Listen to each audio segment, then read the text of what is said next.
Pernah nggak sih kamu lagi jalan-jalan santai, terus tiba-tiba mikir, ini jalan aspal yang kita lewatin tiap hari?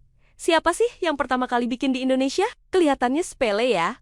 Tapi ternyata di balik mulusnya jalan raya, ada sejarah panjang yang super menarik dan bahkan penuh drama. Nah, di episode Cakar TV kali ini, kita bakal kupas tuntas sejarah jalan aspal di Indonesia dari zaman bahula sampai era modern sekarang. Jadi, siapkan camilan kamu.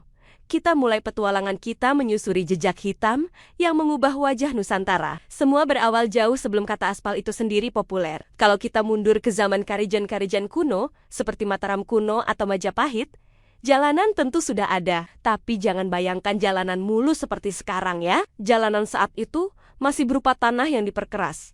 Kadang dilapisi beta-beta kali seadanya. Tujuannya simpel, buat menghubungkan pusat kerajaan dengan daerah-daerah kekuasaannya. Untuk keperluan militer, perdagangan, dan administrasi. Jejak-jejak jalan kuno ini masih bisa kita temukan di beberapa situs purbakala. Tapi, ini belum aspal. Baru cikal bakalnya saja, lompat ke era kolonial Belanda.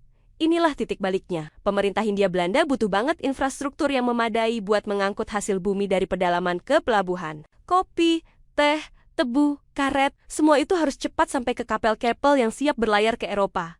Jalan tanah biasa nggak cukup, apalagi pas musim hujan, becek dan susah dilewati. Nah, disinilah kebutuhan akan jalan yang lebih kuat dan tahan cuaca muncul. Awalnya, mereka menggunakan teknik pengerasan jalan yang disebut makadam, yang dipopulerkan oleh insinyur Skotlandia, John Macadam. Teknik ini menggunakan lapisan beta-beta pecah berbagai ukuran yang dipadatkan. Ini sudah jauh lebih baik daripada jalan tanah, tapi masih punya kelemahan. Gampang berdebu kalau kering dan bisa terkikis air hujan. Belanda butuh sesuatu yang lebih revolusioner, dan jawabannya datang dari sebuah pulau kecil yang mungkin jarang kita dengar. Pulau Buton di Sulawesi Tenggara. Siapa sangka, pulau ini ternyata menyimpan harta karun berupa aspal alam terbaik di dunia. Aspal Buton, atau yang sering disingkat Asbuton, pertama kali ditemukan oleh seorang geolog Belanda bernama W. Harry Hetzel pada tahun ke-1924. Penemuan ini langsung bikin heboh. Bayangkan, mereka nggak perlu lagi impor aspal minyak yang mahal dari luar negeri. Sumber daya melimpah ada di depan mata. Pemerintah kolonial pun nggak buang-buang waktu. Mereka langsung mendirikan perusahaan tambang bernama NV Mijnbouw en Cultuur, Maatchappij-Boten, untuk mengeksploitasi aspal Buton.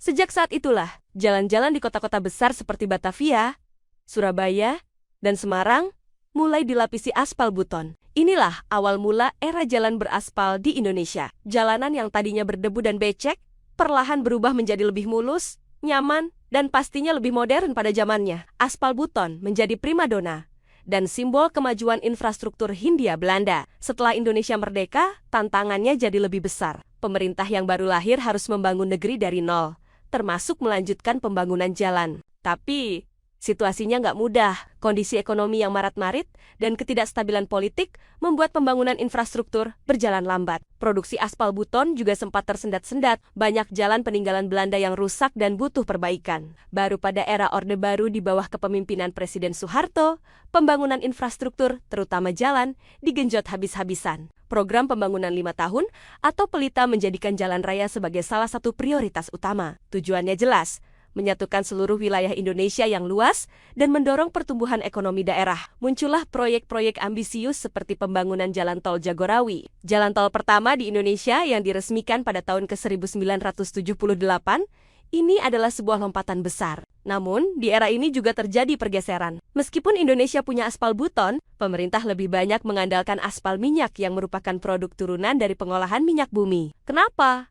Karena saat itu produksi minyak bumi kita sedang jaya-jayanya, dan teknologi pengolahan aspal minyak dianggap lebih praktis dan konsisten kualitasnya untuk proyek skala besar. Akibatnya, aspal Buton yang pernah jadi primadona seolah-olah sedikit terlupakan. Jalan-jalan raya yang menghubungkan antar provinsi, yang kita kenal sebagai jalur Pantura di Jawa atau jalan lintas Sumatera, sebagian besar dibangun menggunakan aspal minyak. Pembangunan terus berlanjut hingga era reformasi sampai sekarang. Kita melihat semakin banyak jalan tol dibangun, menghubungkan kota-kota yang dulu terasa jauh. Teknologi pengaspalan juga makin canggih. Sekarang ada yang namanya aspal modifikasi polimer, yang bikin jalan lebih tahan terhadap beban berat dan perubahan cuaca ekstrem. Ada juga teknologi aspal plastik, di mana limbah plastik didaur ulang dan dicampurkan ke dalam aspal. Ini nggak cuma bikin jalan lebih kuat, tapi juga jadi salah satu solusi buat masalah sampah plastik.